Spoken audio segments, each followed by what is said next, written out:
The sound of the suitcase hitting the front porch echoed louder than the words that shattered my marriage. My husband stood in the doorway with his arms crossed, his face cold and impatient, while our 4-year-old son clung to my leg, too frightened to understand why his parents had suddenly become strangers. Without a trace of hesitation, my husband looked me in the eyes and delivered the sentence that changed every second of my future. He said I had exactly 2 choices.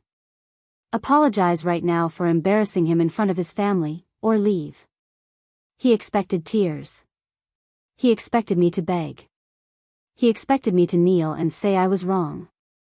Instead, 48 hours later, I was holding our son's passport in one hand, 2 boarding passes in the other, and watching our plane disappear into the clouds, knowing the man who thought he controlled my life had no idea we were already gone. If you believe that kindness is stronger than pride, that hope can survive even the darkest moments, and that everyone deserves a second chance to rebuild their life, please take a moment to like this video, leave a comment sharing where you're watching from, share this story with someone who may need hope today, and subscribe to our channel so our community can continue bringing you emotional journeys like this one. People often imagine that marriages collapse because of one terrible event. Mine didn't. It cracked a little more every month, like a windshield slowly spreading with invisible fractures until one ordinary afternoon everything finally broke. My name is Meredith, and for nearly 8 years I believed that loving someone meant constantly making myself smaller. When I met Grant, he wasn't cruel. He was confident, successful, and incredibly charming. He remembered birthdays, opened doors, surprised me with flowers after difficult workdays, and made everyone believe he was the kindest man in every room. My friends said I had found one of the good ones. My parents adored him. Even strangers smiled when they saw us together. Looking back now, I realize that manipulation rarely introduces itself as cruelty. It usually arrives wearing patience, generosity, and concern. It whispers instead of shouting. It convinces you that your own feelings are unreasonable. The first time Grant corrected me in public, he laughed afterward and told me I was too sensitive. The second time he interrupted every sentence I tried to finish, he said he was simply helping me explain things better. The third time he criticized the dinner I had spent hours preparing, he insisted he only wanted me to improve.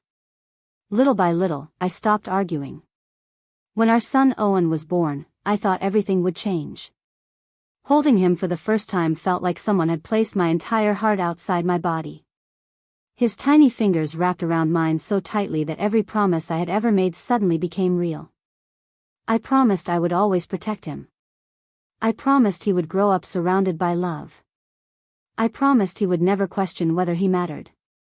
Grant cried the day Owen was born. He kissed my forehead and thanked me for giving him a family. For several months, we truly seemed happy. Then life became busy. Grant's company expanded. His salary doubled. We moved into a larger home in a beautiful neighborhood filled with tidy gardens and expensive cars parked neatly beside spotless sidewalks.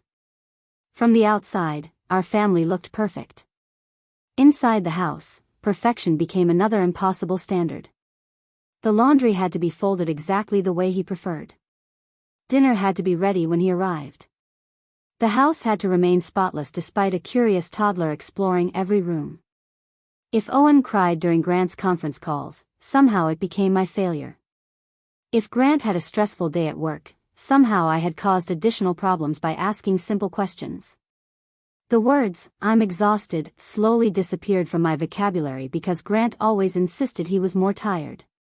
Whenever I tried explaining how lonely motherhood felt, he reminded me how fortunate I was not to work full-time anymore. "You have no idea how much pressure I'm under," he would say.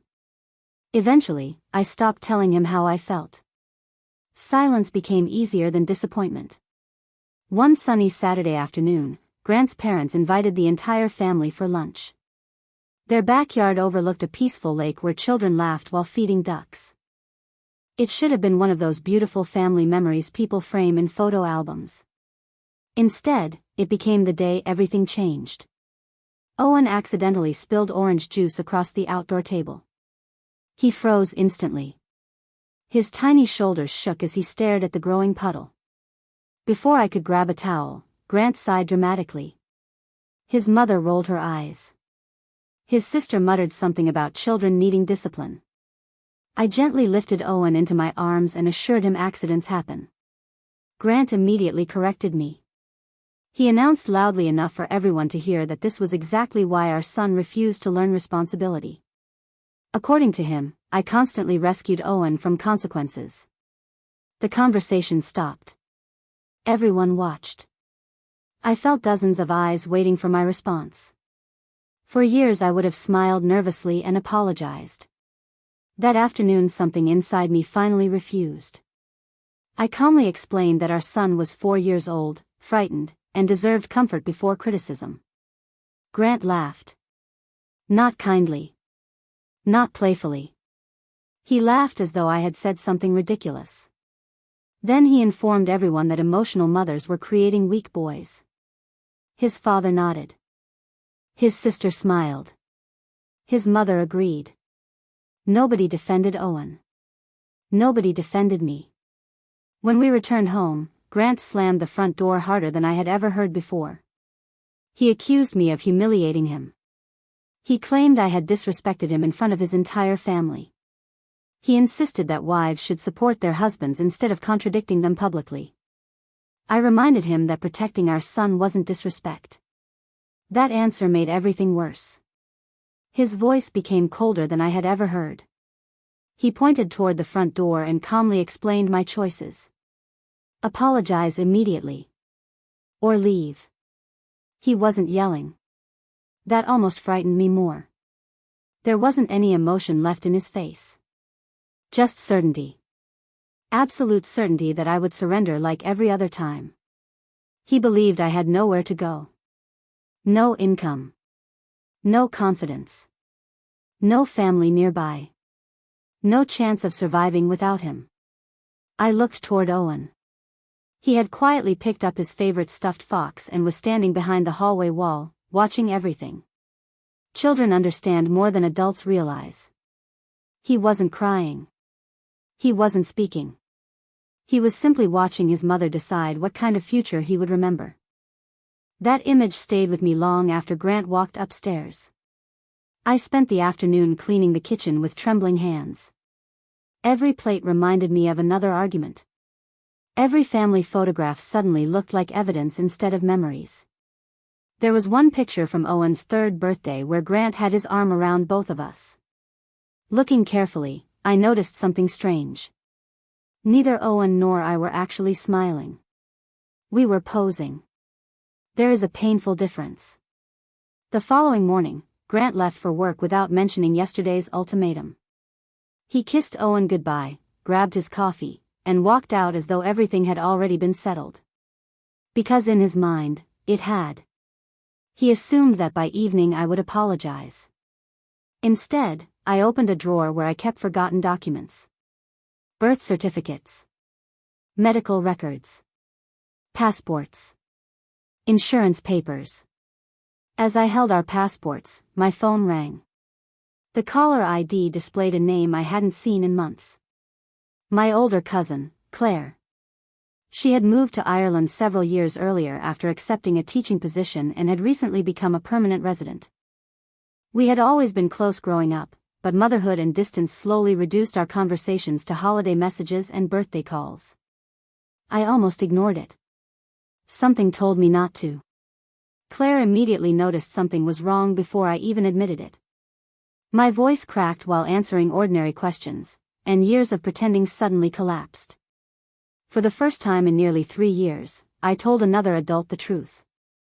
Not the polished version. Not the version that protected Grant's reputation. The real version. The loneliness. The criticism. The constant walking on eggshells. The impossible expectations. The fear that my son was beginning to believe this was what marriage looked like. Claire listened without interrupting. When I finally stopped crying, she said something no one had told me in years. She said I wasn't weak. She said surviving isn't the same as living. Then she quietly mentioned that the international school where she worked was hiring administrative staff. It wasn't glamorous. The salary wasn't extraordinary. But it included healthcare, relocation assistance, and temporary housing. I laughed through my tears because it sounded impossible. Claire didn't laugh. She simply asked one question. If nothing changes today, where do you think you'll be 5 years from now? I looked toward Owen, who was building a tiny castle out of colorful blocks on the living room floor. He smiled every time another wall stayed standing. For the first time in years, I imagined a different future. Not an easy one. Not a perfect one.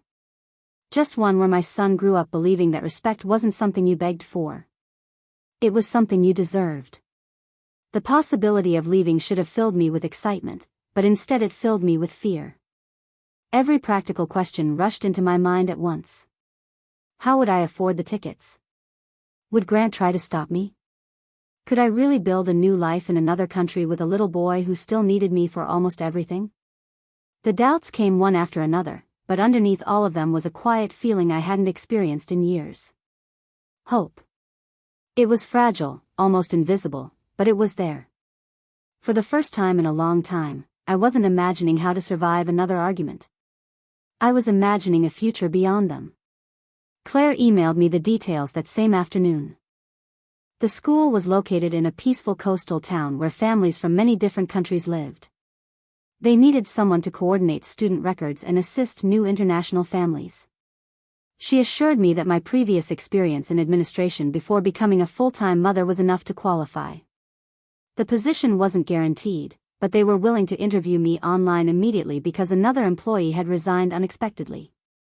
I stared at the email for several minutes before pressing reply. My hands shook so badly that I had to rewrite the message twice.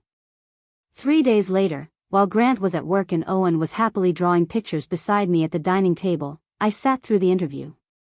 I expected difficult questions, but instead they wanted to know about my organizational skills, my patience with families, and why I wanted a fresh start.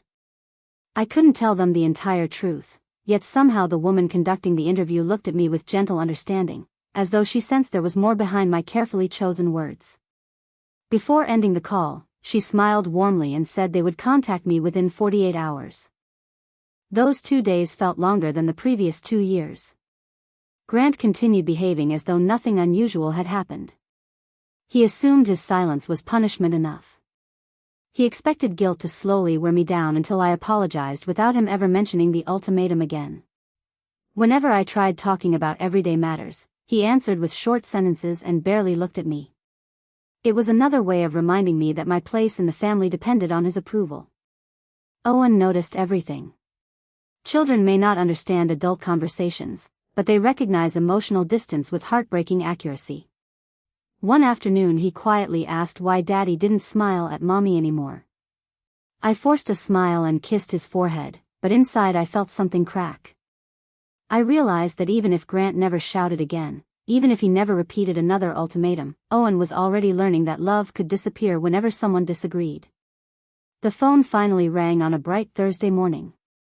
I answered with trembling hands. The school offered me the position. They wanted me there within 3 weeks. For several seconds I couldn't speak. Tears rolled down my face before I even thanked them. After ending the call, I hugged Owen so tightly that he started laughing, asking if we were celebrating something. I told him we might be starting a brand new adventure together. He grinned with the innocent excitement only a child could have and immediately asked whether airplanes served cookies. That simple question made me laugh harder than I had laughed in months. The happiness lasted only until reality returned. Grant. He still had no idea. Every document had to be organized. Every legal requirement had to be completed. Every savings account had to be reviewed. Fortunately, I still had access to my own personal account from before marriage, and although the balance wasn't large, it was enough to begin. Claire also insisted on helping with temporary housing until I received my first paycheck. I hated accepting financial help, but she reminded me that accepting kindness wasn't weakness. During the following week I quietly sorted through years of accumulated belongings. It was astonishing how much of my life fit into a few boxes once I separated memories from possessions. I donated clothes I hadn't worn in years. I packed Owen's favorite stuffed fox, his picture books, and the small blue blanket he had slept with since he was a baby. Everything else suddenly seemed unimportant. While organizing an old cabinet, I discovered a photo album from our honeymoon. I sat on the floor turning each page. There we were laughing beside the ocean. Holding hands through narrow streets. Watching the sunrise from a cliff overlooking the sea. For a brief moment I questioned everything.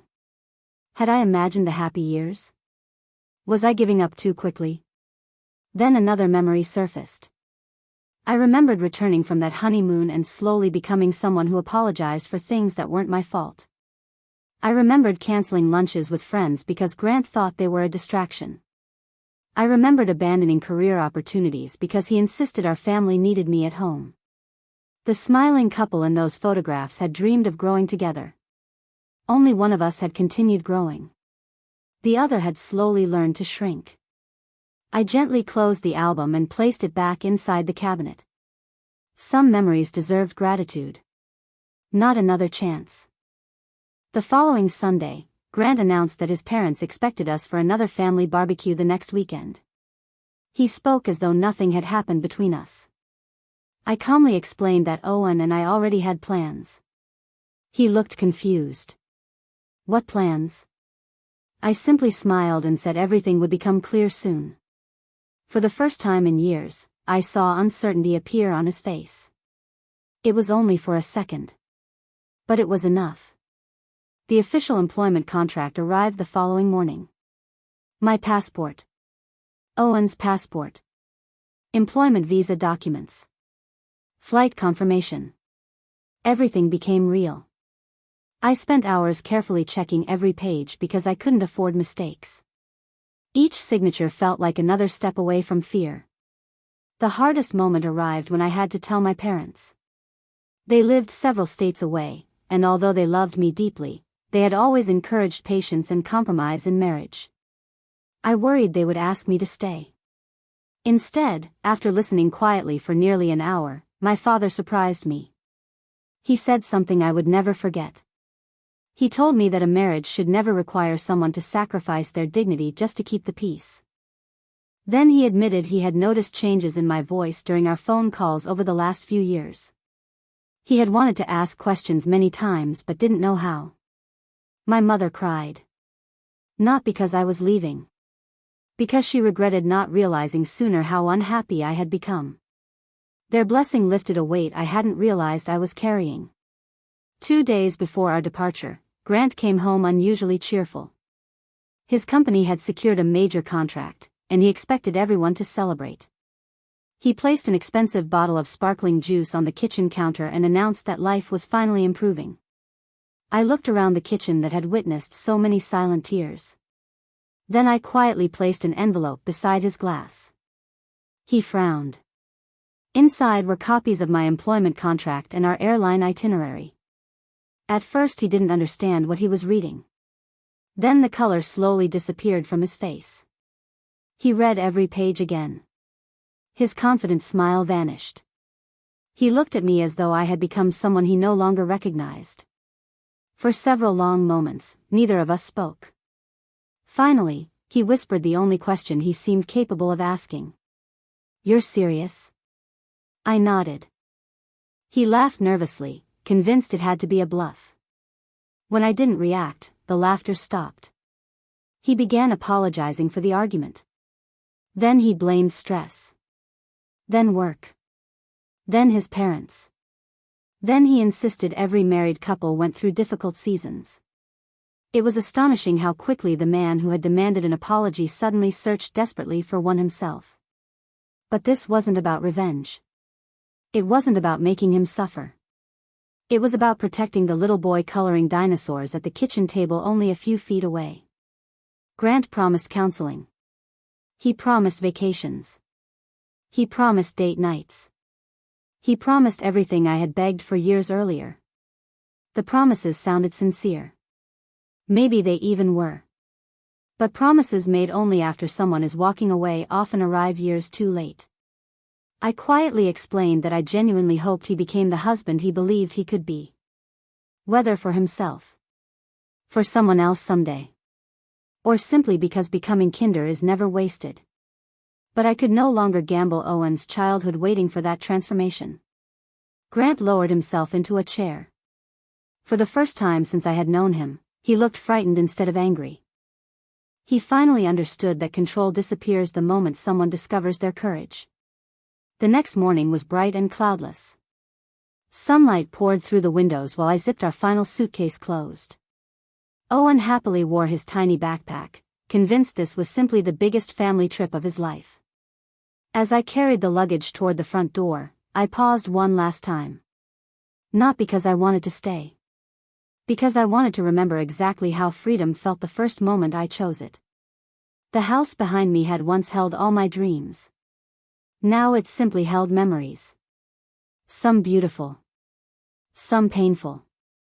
All finished. Before I stepped outside forever, I looked toward the living room where countless ordinary days had quietly shaped extraordinary decisions. Then I took Owen's little hand. Together, we walked into the sunshine, ready to begin a life neither of us could yet imagine. They arrived at the airport just after sunrise.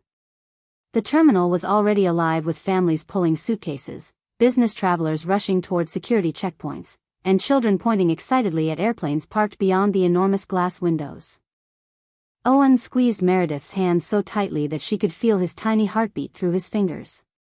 His blue backpack bounced with every step, and his stuffed fox peeked out of the zipper, making several strangers smile as they walked past. To him, this was the beginning of an adventure. To Meredith, it was the end of one life and the uncertain beginning of another. She checked in their luggage, collected their boarding passes, and sat quietly near the departure gate. Every announcement over the speakers made her heart race. She wasn't afraid of flying. She was afraid of what came next. She wondered if Grant would appear. She wondered whether she had overlooked some document or forgotten some important detail. She wondered whether she was making the bravest decision of her life or the biggest mistake. Her phone vibrated. Grant. She stared at his name for several seconds before answering. His voice no longer carried anger. It carried desperation. He admitted he hadn't slept since reading the papers. He said the house felt empty even though she hadn't left yet. He confessed that after she went to bed the previous night, he had walked through every room and realized how many memories he had taken for granted.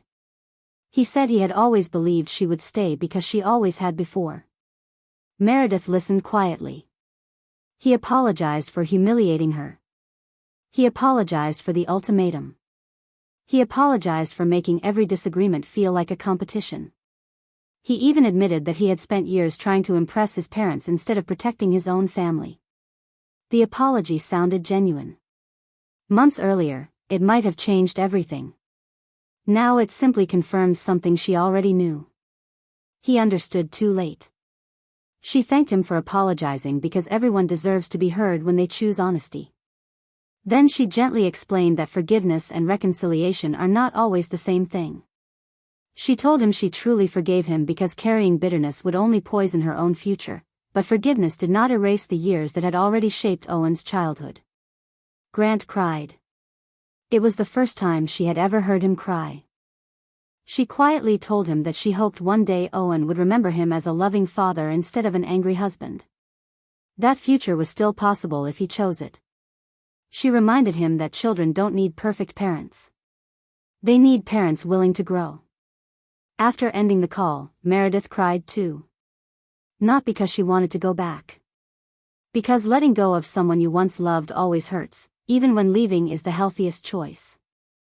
Soon boarding began. As they walked through the jet bridge, Owen looked out the window at the enormous airplane waiting beneath the bright morning sun. He smiled. Mommy, we're really flying. She smiled back. Yes, sweetheart. We are.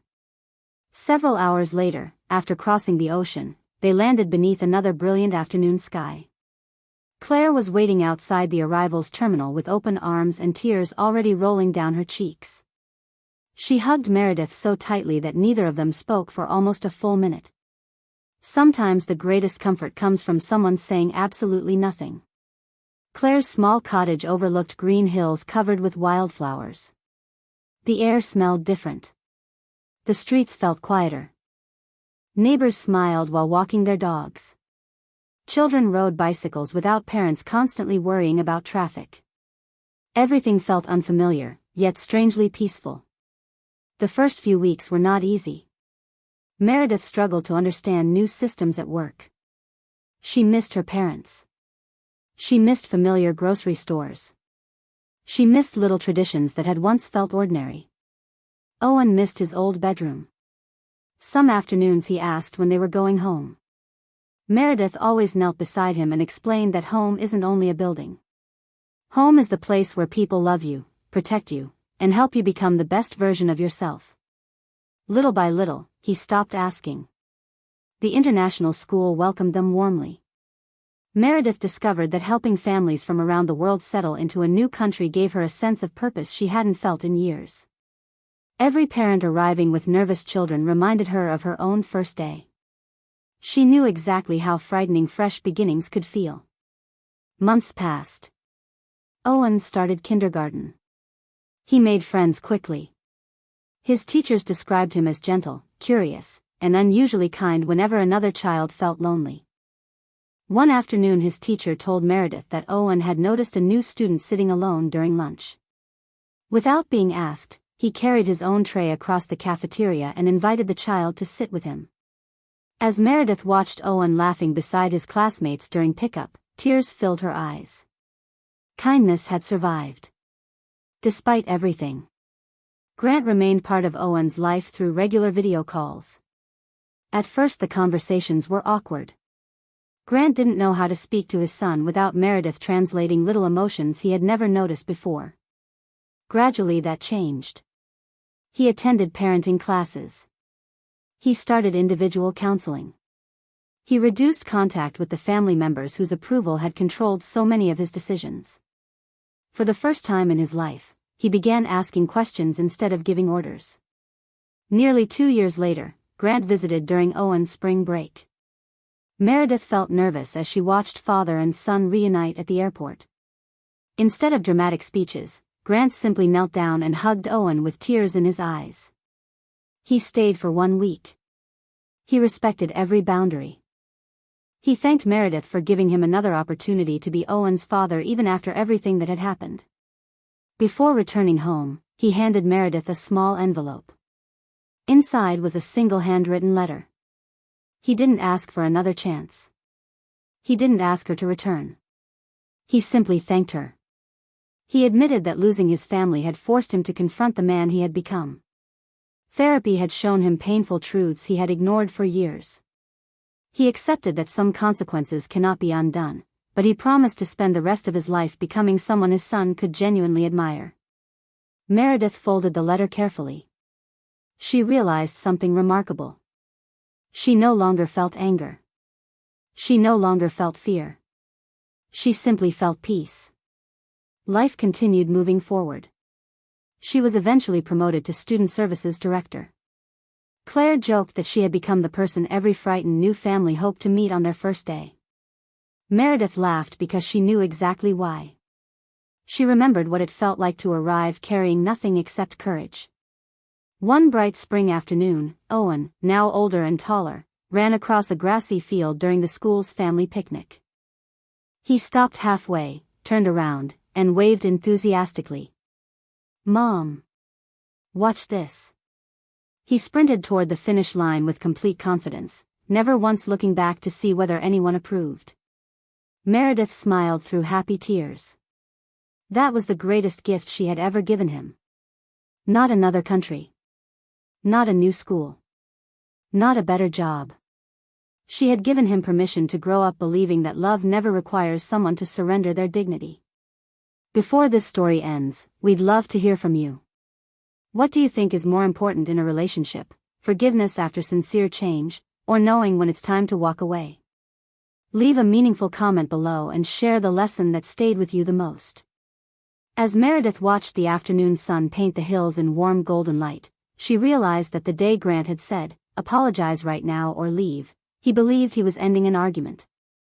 Instead, he had unknowingly opened the door to a completely different future. A future filled with healing instead of fear, respect instead of control, and hope instead of silence. The journey had been painful, but every difficult step had led her and Owen toward a life where they no longer had to earn the love they deserved. If this story touched your heart, please like this video, leave a meaningful comment, share it with someone who needs hope today, and subscribe to our channel so you never miss another emotional journey. Remember, real strength isn't found in winning every argument. Sometimes it's found in having the courage to walk away from the life that's breaking you so you can build one that finally allows you to breathe again.